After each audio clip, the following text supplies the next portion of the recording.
ആദ്യമേ തന്നെ ശ്രീനാരായണ ഗുരുവിൻ്റെ സ്മരണയ്ക്കു മുന്നിൽ പ്രണാമം അർപ്പിക്കട്ടെ. ഇന്നത്തെ ഈ പരിപാടിയിൽ വളരെ പ്രധാനപ്പെട്ട ഒരു സാമൂഹിക ഇടപെടൽ, അതിൻ്റെ ഭാഗമായുള്ള ഒരു സന്ദേശം ആദരണീയനായ സച്ചിദാനന്ദ സ്വാമിയിൽ നിന്നും ഉണ്ടായിട്ടുണ്ട്. ഞാനത് പ്രത്യേകമായി എടുത്തു പറയുന്നത്, നമ്മുടെ മാധ്യമങ്ങൾ സാധാരണ ഇത്തരം കാര്യങ്ങളെല്ലാം ശ്രദ്ധിക്കുക, മറ്റെന്തെങ്കിലും വിവാദത്തിന് അവസരമുണ്ടോ എന്ന് നോക്കി നടക്കുകയാണ് ചെയ്യുക. അവരെ ഓർമ്മിപ്പിക്കാനാണ്. അദ്ദേഹം പറഞ്ഞ ഏറ്റവും പ്രധാനപ്പെട്ട സാമൂഹിക പ്രാധാന്യമുള്ള ഇനം നമ്മുടെ ആരാധനാലയങ്ങളിൽ ഉടുപ്പൂരിയെ കടക്കാൻ പാടുള്ളൂ എന്ന ഒരു നിബന്ധന പൊതുവേ കാണാൻ കഴിയും. അതിനാണ് കാലാനുസൃതമായ മാറ്റം. അത് ശ്രീനാരായണ ഗുരുവിൻ്റെ സൽപാരമ്പര്യം ഉയർത്തിപ്പിടിച്ചുകൊണ്ട് തന്നെ ഇവിടെ സമൂഹത്തിന് മുന്നിൽ നിർദ്ദേശമായി ബഹുമാനായ സച്ചിദാനന്ദ സ്വാമി വച്ചിട്ടുള്ളത്. ഇത് വളരെ പ്രധാനപ്പെട്ട ഒരു സാമൂഹിക ഇടപെടലായി മാറാൻ സാധ്യതയുണ്ട്. ഈ വഴിക്ക് നമ്മുടെ പല ആരാധനാലയങ്ങളും നാളെ വരുമെന്ന കാര്യം ഉറപ്പാണ്. ആരെയും നിർബന്ധിക്കേണ്ടതില്ല. പക്ഷേ നമ്മുടെ നാട്ടിൽ നിലനിന്ന പല ആചാരങ്ങളും കാലാനുസൃതമായി മാറിയിട്ടുണ്ട് എന്നത് വസ്തുതയാണ്. അതിന് ഫലപ്രദമായി നേതൃത്വം കൊടുക്കുന്ന നിലയാണ് ശിവഗിരി മഠത്തിൻ്റെ ഭാഗത്തുണ്ടായിട്ടുള്ളത്. ശ്രീനാരായണ ബന്ധമുള്ള ആരാധനാലയങ്ങളെല്ലാം ഈ നിലയാണ് സ്വീകരിച്ചു പോവുക എന്ന് അദ്ദേഹം പറഞ്ഞത്. അത് ശ്രീനാരായണ ബന്ധമുള്ള ആരാധനാലയങ്ങൾ മാത്രമായിരിക്കില്ല, മറ്റ് ആരാധനാലയങ്ങൾ കൂടി ആ മാതൃക പിന്തുടരാനിടയാക്കും എന്നാണ് പ്രതീക്ഷിക്കുന്നത്.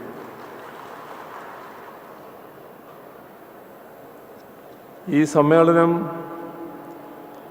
നടക്കുന്ന ഘട്ടം, വൈക്കം സത്യാഗ്രഹം, ആലുവ സർവമത സമ്മേളനം, ഇവയുടെയൊക്കെ അനുഭവമെടുത്താൽ കേരളത്തിൻ്റെ നവോത്ഥാന ചരിത്രത്തെ സമ്പുഷ്ടമാക്കിയ സുപ്രധാന സംഭവങ്ങളാണ്. ആ സംഭവങ്ങളുടെ ശതാബ്ദി ഘട്ടമാണ് ഇത് എന്ന് നമുക്കേവർക്കും അറിയാം.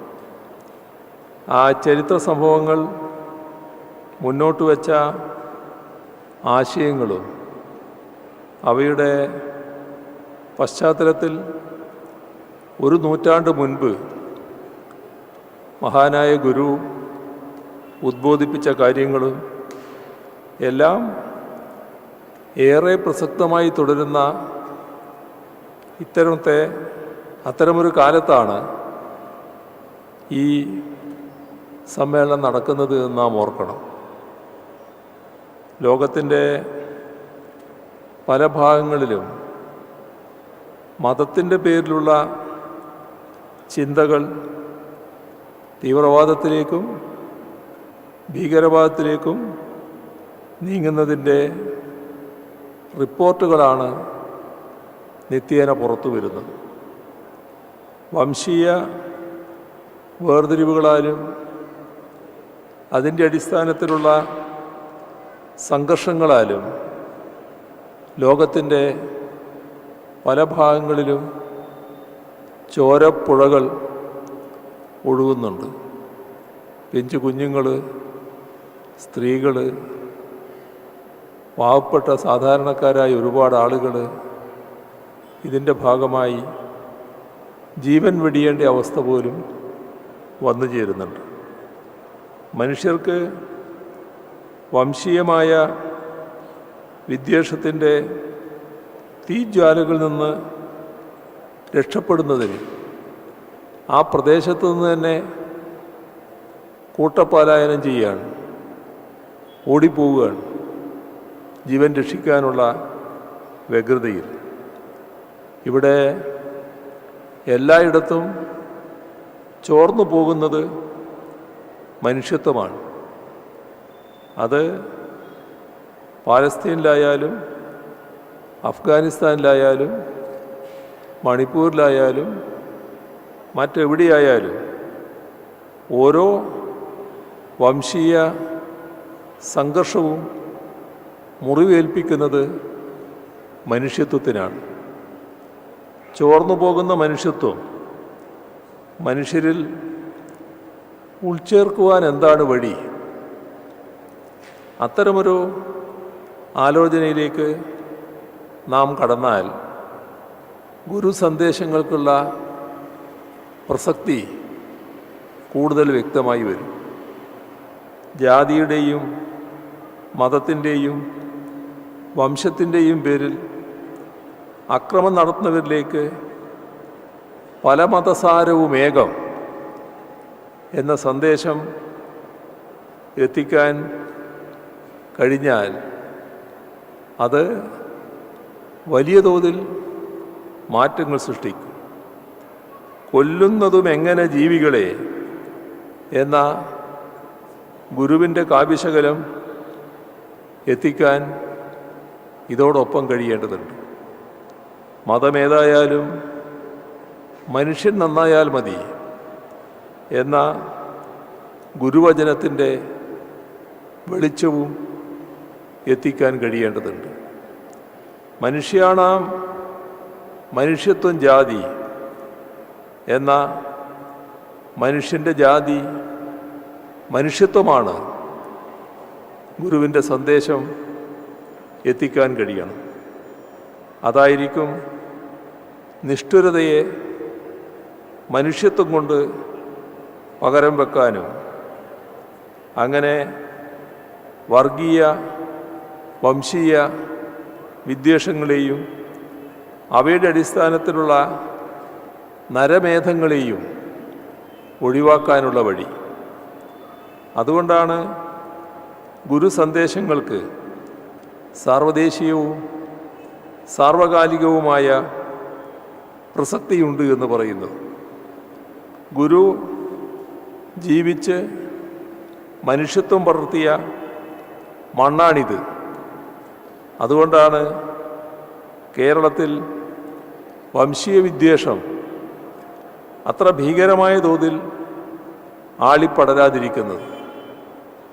അതുകൊണ്ട് ആമുഖമായി തന്നെ പറയാനുള്ളത് ഗുരു സന്ദേശങ്ങൾ ലോകമെമ്പാടും പടർത്താനുള്ള ശ്രമം നടത്തണമെന്നതാണ്. ഈ അടുത്ത കാലത്ത് ആലുവ സർവമത സമ്മേളനത്തിൻ്റെ ശതാബ്ദി റോമിൽ ആഘോഷിക്കുകയും മാർപ്പാപ്പ ഉൾപ്പെടെ അതിൻ്റെ ഭാഗമായി മാറുകയും ചെയ്തത് ഏറെ ശ്ലാഘനീയമാണ്. അത്തരം മുൻകൈകൾ ശക്തിപ്പെടുത്താൻ ഈ ശിവഗിരി തീർത്ഥാടനം ഉതകേണ്ടതുണ്ട്. ഇവിടെ ഒരു പ്രശ്നം നമ്മളെല്ലാവരും ഗൗരവമായി കാണേണ്ടതായിട്ടുണ്ട്.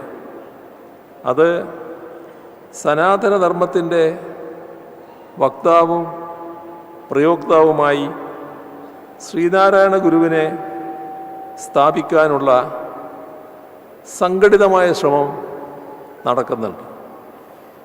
ഈ ശിവഗിരി തീർത്ഥാടന സമ്മേളനത്തിൽ തന്നെ ഒരു പ്രസംഗകൻ്റെ ഭാഗത്തു നിന്ന് ഇങ്ങനെയൊരു വാദം ഉയർന്നു കേട്ടു.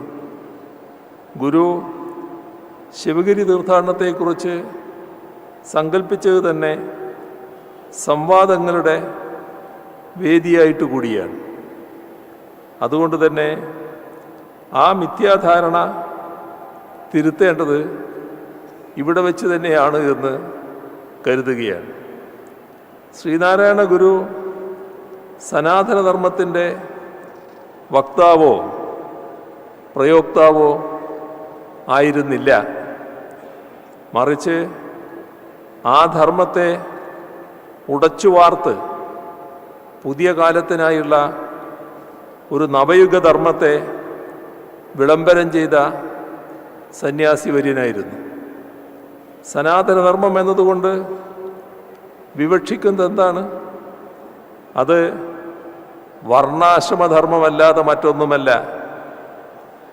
ആ വർണ്ണാശ്രമധർമ്മത്തെ വെല്ലുവിളിച്ചുകൊണ്ടും മറികടന്നുകൊണ്ടും കാലത്തിനൊത്തു നിൽക്കുന്നതാണ് ഗുരുവിൻ്റെ നവയുഗ മാനവിക ധർമ്മം. മതങ്ങൾ നിർവചിച്ചു വെച്ചതേയല്ല ഗുരുവിൻ്റെ ഈ നവയുഗധർമ്മം. മതമേതായാലും മനുഷ്യൻ നന്നായാൽ മതി എന്ന് അതുവരെ ഏതെങ്കിലും മതം പറഞ്ഞിരുന്നോ? ഇല്ല. സർവമതങ്ങളുടെയും സാരം ഏകമാണ് എന്ന് അതുവരെ ഏതെങ്കിലും മതം പറഞ്ഞിരുന്നോ? ഇല്ല. അപ്പോൾ വ്യക്തമാവുന്നത് എന്താണ്?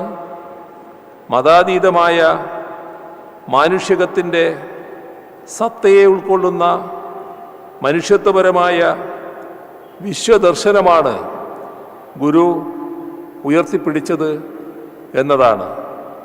അതിനെ സനാതന തത്വത്തിൻ്റെ ചട്ടക്കൂടിനുള്ളിലാക്കാൻ നിന്നാൽ അത് ഗുരുവിനോട് ചെയ്യുന്ന വലിയ നിന്ദയാവും. സനാതനധർമ്മത്തിൻ്റെ പര്യായമോ അവിഭാജ്യ ഘടകമോ ആണ് വർണ്ണാശ്രമധർമ്മം. ചാതുർവർണ്ണ്യപ്രകാരമുള്ള വർണ്ണാശ്രമധർമ്മം അത് ഉയർത്തിപ്പിടിച്ചത് എന്താണ്? കുലത്തൊഴിലിനെയാണ്. ശ്രീനാരായണ ഗുരു ചെയ്തതോ കുലത്തൊഴിലിനെ ധിക്കരിക്കാൻ ആഹ്വാനം ചെയ്തതാണ്. അപ്പോൾ എങ്ങനെയാണ് ഗുരു സനാതനധർമ്മത്തിൻ്റെ വക്താവാകുക? ചാതുർവർണ്ണ്യ വ്യവസ്ഥ ഉടനീളം ചോദ്യം ചെയ്യുന്നതും ധിക്കരിക്കുന്നതുമായിരുന്നു ഗുരുവിൻ്റെ സന്യാസ ജീവിതം. ഒരു ജാതി, ഒരു മതം, ഒരു ദൈവം മനുഷ്യന് എന്നുദ്ഘോഷിച്ച ഗുരു എങ്ങനെ ഒരു മതത്തിൻ്റെ പരിമിതിക്കുള്ളിൽ രൂപപ്പെട്ടു വന്ന സനാതനധർമ്മത്തിൻ്റെ വക്താവാകും? വർണ്ണവ്യവസ്ഥയ്ക്കെതിരായ ധർമ്മമാണ് ഗുരു ഉയർത്തിപ്പിടിച്ചത്. സനാതനധർമ്മത്തെ അനുസരിക്കുന്നതും സംശയത്തോടെ കാണുന്നതും വെല്ലുവിളിച്ച് ധിക്കരിക്കുന്നതുമായ 3 ധാരകൾ ഇന്ത്യയിൽ ഉണ്ടായിട്ടുണ്ട്. ഇതിലെ 3ാമത്തെ ധാരയുടെ പ്രതിനിധിയാണ് ഗുരു. ഗോത്രവ്യവസ്ഥ പിൻവാങ്ങി വർണ്ണവ്യവസ്ഥ വരുന്ന കാലമാറ്റത്തിൻ്റെ ഘട്ടത്തിലുണ്ടായ സാംസ്കാരിക ഉൽപ്പന്നമാണ് മഹാഭാരതം. അതുപോലും എന്താണ് ധർമ്മമെന്ന ചോദ്യത്തിന് കൃത്യമായ ഉത്തരം പറയാതെ സംശയത്തിൻ്റെ ചോദ്യചിഹ്നമുയർത്തി പിൻവാങ്ങുന്നതേയുള്ളൂ. ധർമ്മയുദ്ധം നടത്തി എന്ന് പറയുന്ന ധർമ്മപുത്രർ ഉടലോടെ സ്വർഗത്തിൽ ചെന്നു. അപ്പോൾ അതുവരെ അധർമ്മത്തിൻ്റെ യുദ്ധം നടത്തിയെന്ന് ആരോപിക്കപ്പെട്ട ദുര്യോധനെ അവിടെ കാണുന്നു. സ്വർഗത്തിൽ പോകാനുള്ള നന്മ കൗരവർ ചെയ്തതായി സൂചിപ്പിക്കുന്നിടത്ത് ധർമ്മത്തെക്കുറിച്ച് മഹാഭാരതം തന്നെ സന്ദേഹമല്ലേ ഉണർത്തുന്നത്? ആ സന്ദേഹം പിന്നെ ചോദ്യം ചെയ്യലായി വളർന്നു. ആ ചോദ്യം ചെയ്യൽ ഏറ്റവും ശക്തമായി നടത്തിയത് നമ്മുടെ ഗുരുവാണ് എന്നതാണ് സത്യം. സനാതനധർമ്മത്തിൻ്റെ രാഷ്ട്രമെന്ന് പ്രഖ്യാപിച്ചുകൊണ്ടാണ് മാർത്താണ്ഡവർമ്മ പല പരിഷ്കാരങ്ങളും തിരുവിതാംകൂറിൽ വരുത്തിയത്. ഇന്നും ഇടക്കിടക്ക് ഇന്ത്യൻ രാഷ്ട്രീയത്തിൽ മുഴങ്ങിക്കേൾക്കുന്ന വാക്കാണ് സനാതന ഹിന്ദുത്വം. രാജാധിപത്യത്തിനും വർഗീയാധിപത്യത്തിനും ഒരുപോലെ പ്രിയപ്പെട്ടതാകുന്നു ഈ വാക്ക് എന്നത് ശ്രദ്ധിക്കണം. സനാതന ഹിന്ദുത്വം എന്ന വാക്കിലൂടെ സ്ഥാപിച്ചെടുക്കാൻ ശ്രമിക്കുന്നത് ബ്രാഹ്മണാധിപത്യത്തിൻ്റെ പഴയ രാജവാഴ്ചക്കാലമാണ്. ഇതിൽ പരം എന്ത് തെളിവാണ് വേണ്ടത്? ജനാധിപത്യം അലർജിയാണെന്നതിനും മറ്റെന്ത് തെളിവാണ് വേണ്ടത്?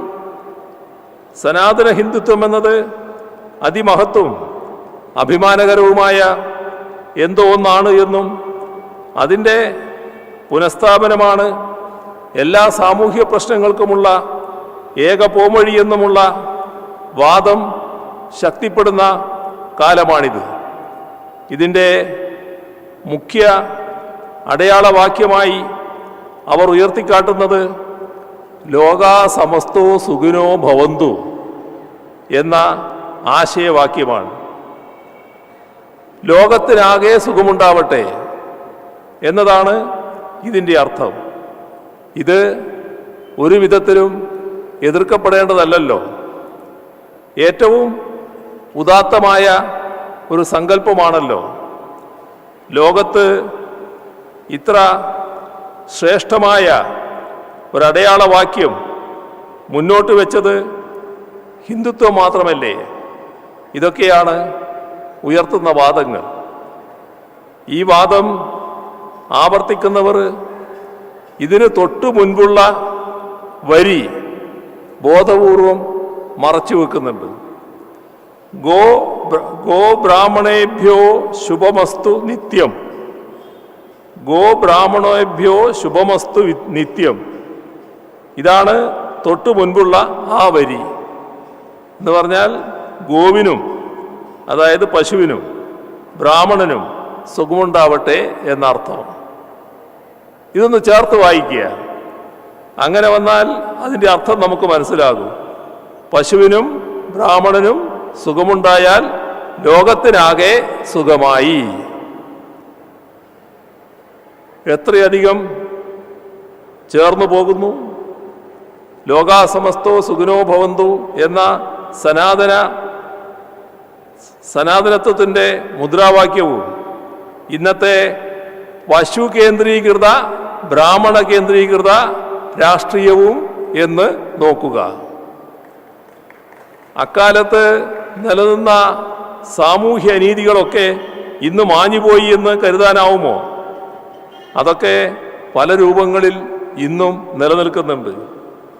അന്ന് രാഷ്ട്രീയാധികാരത്തിൻ്റെ രക്ഷാകർതൃത്വം അതിനുണ്ടായിരുന്നു. ആ രക്ഷാകർതൃത്വം ഇന്നുമുണ്ട്. അതുകൊണ്ടാണ് രാജ്യത്തിൻ്റെ പല ഭാഗങ്ങളിൽ, ഗ്രാമങ്ങളിൽ ഇന്നും ദളിതരും പിന്നോക്കക്കാരും ന്യൂനപക്ഷങ്ങളും പീഡിപ്പിക്കപ്പെടുന്നത്.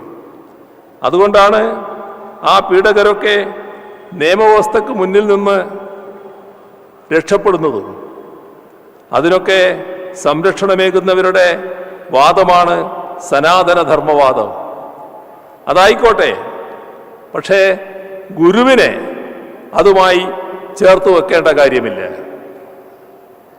ഒരാശയത്തെ നമ്മൾ പിന്തുടരേണ്ടത് ലോകത്തിനാകെ വെളിച്ചം പകരുകയും ആ ആശയം ലോകത്തിനാകെ വെളിച്ചം പകരുകയും അത് മനുഷ്യജീവിതങ്ങളെ മെച്ചപ്പെടുത്തുകയും ചെയ്യുമ്പോഴാണ്. ആ ആശയം കാരണം മനുഷ്യൻ ദുഃഖിക്കാനും കഷ്ടപ്പെടാനും തുടങ്ങുന്നുവെങ്കിൽ അതിനെ സ്വാഭാവികമായും അകറ്റി നിർത്തണം. അങ്ങനെ എത്രയെത്ര ആശയങ്ങളാണ് കാലത്തിനൊപ്പം നവീകരിക്കപ്പെടാത്തതുകൊണ്ട് വിസ്മൃതിയിൽ ആണ്ടുപോയത്? എന്നാൽ ശ്രീനാരായണ ഗുരുവിൻ്റെ ആശയങ്ങൾ അദ്ദേഹം ജനിച്ചു ജീവിച്ച സഹസ്രാബ്ദത്തെയും കടന്ന് ലോകത്തിനാകെ വെളിച്ചം പകരുകയാണ്. അതിലുണ്ട് ശ്രീനാരായണ ഗുരുവിൻ്റെ മഹത്വം. ആ യുഗപ്രഭാവൻ്റെ ആശയങ്ങൾ ഉൾക്കൊണ്ട് നടത്തപ്പെടുന്ന ശിവഗിരി തീർത്ഥാടനവും അങ്ങനെ മഹത്വമാർജിക്കുന്നു. എന്തിനു വേണ്ടിയാണ് ശിവഗിരി തീർത്ഥാടനം? ഇക്കാര്യത്തിൽ ഗുരുവിന് വ്യക്തമായ ധാരണയുണ്ടായിരുന്നു. ശ്രീബുദ്ധൻ്റെ അഷ്ടാംഗമാർഗം പോലെ 8 കാര്യങ്ങൾ ഗുരുവും നിർദ്ദേശിക്കുകയുണ്ടായി. വിദ്യാഭ്യാസം, ശുചിത്വം, ഈശ്വരഭക്തി, സംഘടന, കൃഷി, കച്ചവടം, കൈത്തൊഴിൽ, സാങ്കേതിക പരിശീലനം. ഇങ്ങനെ 8 കാര്യങ്ങളാണ് ഓരോ ശിവഗിരി തീർത്ഥാടകനും ലക്ഷ്യമായി കരുതേണ്ടത് എന്ന് ഗുരു പറഞ്ഞു. അപ്പോൾ അത് സ്വസമുദായത്തിൻ്റെ അഭിവൃദ്ധി മാത്രമല്ല, സമൂഹത്തിൻ്റെ മൊത്തത്തിലുള്ള വികസനമാണ് ഗുരു ലക്ഷ്യമാക്കിയത്. അറിവ് നേടാനും സാമ്പത്തികമായി സ്വാശ്രയത്തിലെത്താനുമാണ് ഗുരു ഉപദേശിച്ചത്. സാങ്കേതിക ജ്ഞാനമടക്കം നേടണമെന്ന് അന്നേ ഗുരു പറഞ്ഞു. എത്ര വലിയ ദീർഘദർശിത്വമാണ് അതിലുള്ളത്! ഗുരു ചൂണ്ടിക്കാണിച്ച പാതയിൽ സഞ്ചരിക്കാനാണ് കേരളം ഇപ്പോൾ ശ്രമിച്ചുകൊണ്ടിരിക്കുന്നത്. നമ്മുടെ വിദ്യാഭ്യാസ മേഖലയെ ലോകോത്തര നിലവാരത്തിലേക്ക് ഉയർത്താനുള്ള ശ്രമമാണ് നടക്കുന്നത്. അതോടൊപ്പം കാർഷിക രംഗം സ്വയം പര്യാപ്തതയിലേക്ക് നയിക്കാവുന്ന മേഖലകളെല്ലാം ആ രീതിയിലേക്ക് ഉയർത്താനുള്ള ശ്രമം നടക്കുന്നു. നാളെ മുതൽ മാലിന്യനിർമ്മാർജ്ജനവുമായി ബന്ധപ്പെട്ടുള്ള വലിയ തോതിലുള്ളൊരു ക്യാമ്പയിൻ നാടാകെ ഏറ്റെടുക്കുകയാണ്. മഹാനായ ഗുരു ശുചിത്വത്തിന് ഏറ്റവും അധികം പ്രാധാന്യമാണ് കൽപ്പിച്ചത്. വിദ്യാഭ്യാസവും വ്യവസായവും തമ്മിലുള്ള ജൈവികമായ ബന്ധം രൂപപ്പെടുത്തി നാം മുന്നോട്ട് പോകാൻ ശ്രമിക്കുകയാണ്. അങ്ങനെ ഗുരു തെളിച്ച പാതയിലൂടെ മുന്നേറാനാണ് കേരളം ശ്രമിക്കുന്നത് എന്ന് കാണാൻ നമുക്ക് കഴിയും. മനുഷ്യത്വത്തിൻ്റെ മഹത്തായ സന്ദേശം ലോകത്താകെ പടർത്തിയ തീർത്ഥാടന കേന്ദ്രമാണ് ശിവഗിരി. കാലത്തിൻ്റെയും ലോകത്തിൻ്റെയും മനുഷ്യ മനസ്സുകളുടെയും ഇരുളടഞ്ഞ കോണുകളിലേക്കാണ് വെളിച്ചം ശിവഗിരിയിൽ നിന്ന് പടർന്നു കയറിയത്. ആ വെളിച്ചം കാലത്തെ മാറ്റിയെടുത്തു, ലോകത്തെ മാറ്റിയെടുത്തു, മനുഷ്യ മനസ്സുകളെയും മാറ്റിയെടുത്തു. ജാതിക്കും മതത്തിനും എല്ലാവിധ വർഗീയ ചേരിതിരിവുകൾക്കും അതീതമായ മഹത്വപൂർണമായ ആ സന്ദേശം ഉൾക്കൊള്ളാൻ വർഷം തോറും കൂടുതൽ കൂടുതൽ പേർ ശിവഗിരിയിലേക്ക് എത്തുന്നു. സത്യത്തിൽ ശിവഗിരി തീർത്ഥാടനം പൂർണ്ണമാവുന്നത് ശിവഗിരിയിലേക്ക് 10,000-കണക്കിന് ആളുകൾ ഒഴുകി എത്തുന്നിടത്തല്ല, മറിച്ച് ഇവിടേക്ക് എത്തുന്ന 10,000-ങ്ങൾ ശ്രീനാരായണ ഗുരുവിൻ്റെ കാരുണ്യപൂർവമായ മഹാസന്ദേശങ്ങൾ ഉൾക്കൊള്ളുന്നവരായി മാറണം. അവ ഉൾക്കൊണ്ട് മടങ്ങിപ്പോയി സ്വന്തം ജീവിതത്തിലും പൊതുജീവിതത്തിലും പകർത്തുന്നവരാവണം. ശിവഗിരിയിലേക്ക് കൂടുതൽ കൂടുതൽ ആളുകൾ വർഷം തോറും തീർത്ഥാടകരായി എത്തേണ്ടത് നല്ല കാര്യം തന്നെയാണ്. ഇത് അതോടൊപ്പം ശ്രീനാരായണ ഗുരുവിൻ്റെ മഹാസന്ദേശം അതിൻ്റെ പൂർണ്ണമായ അർത്ഥത്തിൽ അവരെ ആകെ ഉൾക്കൊള്ളിക്കാനുള്ള തീവ്രമായ ശ്രമവും ഇതോടൊപ്പം നടക്കേണ്ടതായിട്ടുണ്ട്. ഗുരു സന്ദേശം ഉൾക്കൊള്ളുന്നതിൽ ശ്രദ്ധ വെക്കാതെ നടത്തുന്ന തീർത്ഥാടനങ്ങൾ പൊള്ളയായ ആചാരാനുഷ്ഠാനങ്ങൾ മാത്രമായി തരംതാണു പോകും. അന്ധമായ ആചാരാനുഷ്ഠാനങ്ങൾക്കെതിരെയായിരുന്നു ഗുരു എന്നും പ്രവർത്തിച്ചു പോന്നിരുന്നത്. അത്തരമൊരു പശ്ചാത്തലത്തിൽ പൊള്ളയായ ആചാരം ഗുരുനിന്ദയായി മാറും. അതുണ്ടാവാതിരിക്കാനാണ് ഗുരുവിൻ്റെ മഹത്വമാർന്ന സന്ദേശങ്ങൾ പൂർണ്ണമായും ഉൾക്കൊള്ളുന്നവരാവണം ഓരോ തീർത്ഥാടകനും ആ തീർത്ഥാടകരുടെ യാത്രയും എന്ന് ഉറപ്പുവരുത്തൽ. ഇവിടെയാണ് എന്തായിരുന്നു യഥാർത്ഥ ഗുരു സന്ദേശം എന്നത് പരിശോധിക്കേണ്ടത്. അവിടെ നാം കാണാൻ കഴിയുക മനുഷ്യസ്നേഹമായിരുന്നു ഗുരുവിൻ്റെ സന്ദേശം. ആ സ്നേഹത്തിൽ ജാതിയുടെയോ മതത്തിൻ്റെയോ വേർതിരിവില്ല. അത്തരം വേർതിരിവുകൾ കൽപ്പിക്കാൻ ആരെങ്കിലും ശ്രമിച്ചാൽ അത് ഗുരു സഹിക്കുമായിരുന്നില്ല. അങ്ങനെയുള്ള ഗുരുവിനെ തന്നെ ജാതിയുടെയോ മതത്തിൻ്റെയോ വേലികെട്ടി അതിനുള്ളിൽ പ്രതിഷ്ഠിക്കാൻ ആരെങ്കിലും ശ്രമിച്ചാലോ അതിൽ കവിഞ്ഞ ഗുരുനിന്ദയുണ്ടാവാനില്ല. അക്കാര്യം നാം ഓർമ്മിക്കേണ്ടതുണ്ട്. ഓർമ്മിച്ചാൽ മാത്രം പോരാ, അത്തരം ശ്രമങ്ങൾക്കെതിരായി നല്ല ജാഗ്രത പുലർത്തുകയും വേണം.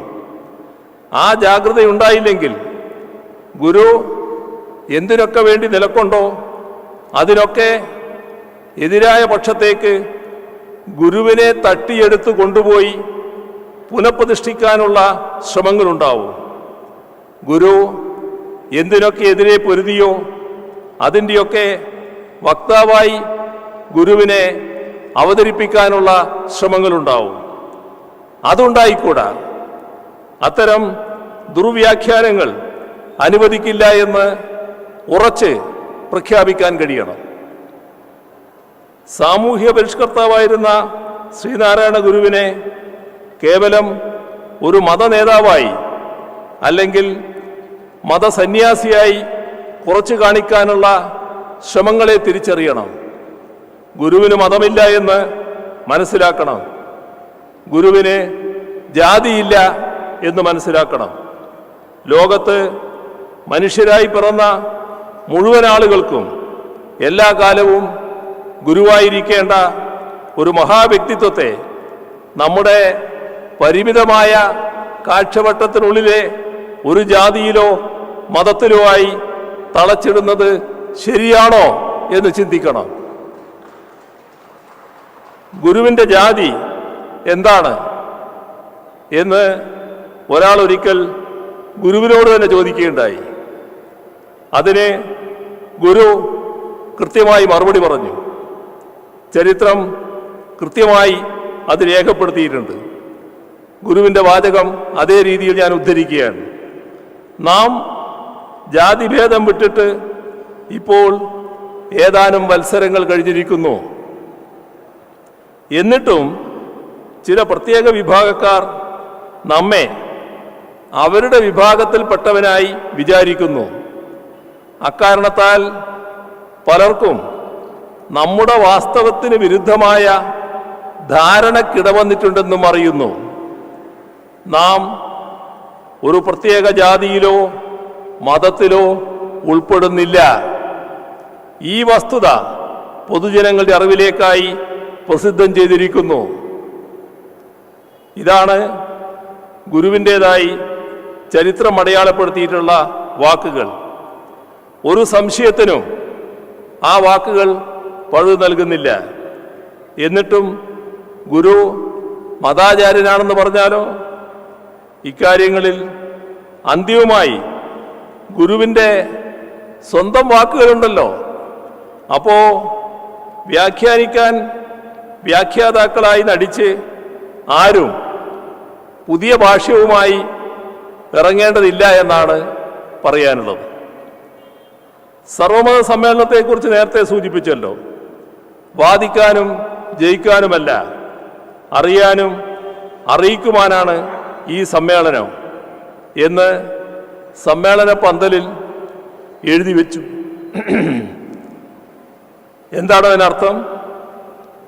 മതങ്ങൾ തമ്മിൽ കലഹിക്കരുത്, വാദിച്ച് കലഹിക്കരുത് എന്നത് തന്നെ. പല മതസാരവും ഏകം എന്ന് പഠിപ്പിച്ച ഗുരു ഇങ്ങനെ ചെയ്തില്ലെങ്കിലല്ലേ അത്ഭുതപ്പെടേണ്ടതുള്ളൂ. അങ്ങനെയുള്ള ഗുരുവിൻ്റെ സ്മൃതി തുടിച്ചു നിൽക്കുന്ന പവിത്രമായ സ്ഥലമാണ് ശിവഗിരി. ആ ശിവഗിരി എന്നും എല്ലാവർക്കും അവകാശപ്പെട്ടതായി തന്നെ തുടരണം. ജാതിഭേദം മതദ്വേഷം ഏതുമില്ലാതെ സർവരും സോദരത്വേന വാഴുന്ന മാതൃകാസ്ഥാനം എന്നതായിരുന്നല്ലോ ഗുരുവിൻ്റെ സങ്കല്പം. അരുവിപ്പുറമായാലും ചെമ്പഴന്തിയായാലും ശിവഗിരിയായാലും ഗുരുവുമായി ബന്ധപ്പെട്ട ഏത് സ്ഥാനവും സ്ഥാപനവും എല്ലാവർക്കുമായി എന്നും തുറന്നിരിക്കണം. ആ ആശയത്തിൻ്റെ അനുരണനങ്ങൾ കേരളത്തിൻ്റെ മുക്കിലും മൂലയിലും ഉണ്ടാകണം. ലോകമാകെ ശ്രദ്ധിക്കുന്ന മാതൃകാസ്ഥാനമായി ഈ നാട് തന്നെ മാറിത്തീരണം. ഒരു വശത്ത് സാമുദായികമായ അന്ധവിശ്വാസങ്ങൾക്കും അനാചാരങ്ങൾക്കുമെതിരെയുള്ള പ്രവർത്തനം, മറുവശത്ത് മദ്യപാനം പോലുള്ള ദുസ്വഭാവങ്ങൾക്കെതിരെയുള്ള പ്രവർത്തനം, ഇനിയും ഒരു വശത്ത് വിദ്യാഭ്യാസത്തിന് വേണ്ടിയും സ്വാശ്രയത്വത്തിന് വേണ്ടിയുമുള്ള പ്രവർത്തനം. ഈ മൂന്ന് പ്രവർത്തന പദങ്ങളെ ശ്രീനാരായണ ഗുരു സമന്വയിപ്പിച്ചു.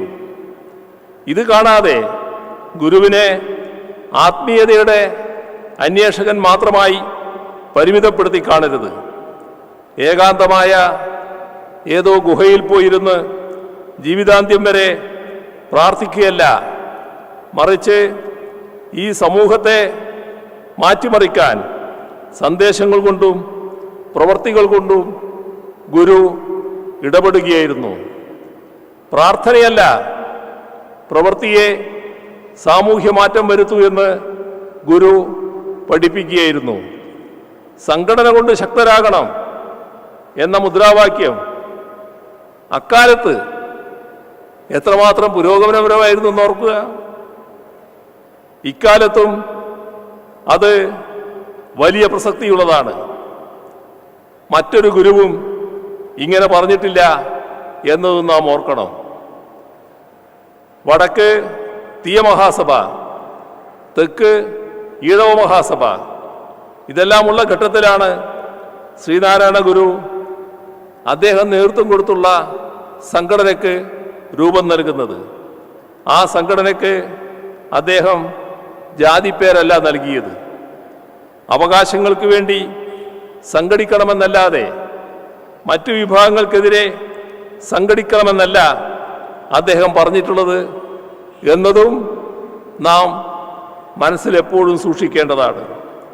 മാനവികതയുടെ മഹാസന്ദേശമാണ് ഗുരു നൽകിയത്, ജാതീയതയുടെ സങ്കുചിത സന്ദേശമല്ല. ഐത്തത്തിൻ്റെ രൂക്ഷതയ്ക്കെതിരായി ഗാന്ധിജി തൻ്റെ ഹരിജൻ എന്ന പ്രസിദ്ധീകരണത്തിൽ ലേഖനമെഴുതിയതിന് പിന്നിൽ പോലും ശ്രീനാരായണ ചിന്തകളുടെ സ്വാധീനമുണ്ട് എന്ന് നാം കാണേണ്ടതാണ്. കാക്കിനട കോൺഗ്രസ് സമ്മേളനത്തിൽ ഐത്തോച്ചാടന പ്രമേയം വന്നതുപോലും ശ്രീനാരായണ ഗുരുവിൻ്റെ സ്വാധീനം കൊണ്ടാണ്. ആ പ്രമേയം അവതരിപ്പിച്ച ടി.കെ. മാധവന് അതിനുവേണ്ട ഊർജം ലഭിച്ചത് ശ്രീനാരായണ ഗുരുവിൻ്റെ ചിന്തകളിൽ നിന്നാണ്. ജാതിഭേദവും മതദ്വേഷവുമില്ലാത്ത ഒരു കേരളത്തെയാണ് ശ്രീനാരായണ ഗുരു സ്വപ്നം കണ്ടത്. സഹോദരങ്ങളായി എല്ലാവരും പാർക്കുന്ന മാതൃകാസ്ഥാനമായാണ് അദ്ദേഹം നാടിനെ സങ്കല്പിച്ചത്. അത് സാക്ഷാത്കരിക്കാനുള്ള ശ്രമങ്ങളെ ദുർബലപ്പെടുത്താനുള്ള നീക്കം ഒരു ഭാഗത്തു നിന്നും ഉണ്ടായിക്കൂടാ. അങ്ങനെ ഉണ്ടായാൽ അതിനെ ചെറുത്തു തോൽപ്പിക്കും എന്ന ദൃഢപ്രതിജ്ഞയോടെ വേണം ഇവിടെ എത്തുന്ന ഓരോ തീർത്ഥാടകനും മടങ്ങുന്നത്. എന്നാൽ മാത്രമേ ശിവഗിരി തീർത്ഥാടനം അർത്ഥപൂർണമാവുകയുള്ളൂ എന്നുകൂടി ഓർമ്മിപ്പിച്ചുകൊണ്ട് നിറഞ്ഞ സന്തോഷത്തോടെ ഈ മഹാസമ്മേളനത്തിൻ്റെ ഔപചാരികമായ ഉദ്ഘാടനം നിർവഹിച്ചതായി അറിയിച്ചുകൊണ്ട് അവസാനിപ്പിക്കുന്നു. നിങ്ങൾക്കെൻ്റെ സ്നേഹാഭിവാദനങ്ങൾ.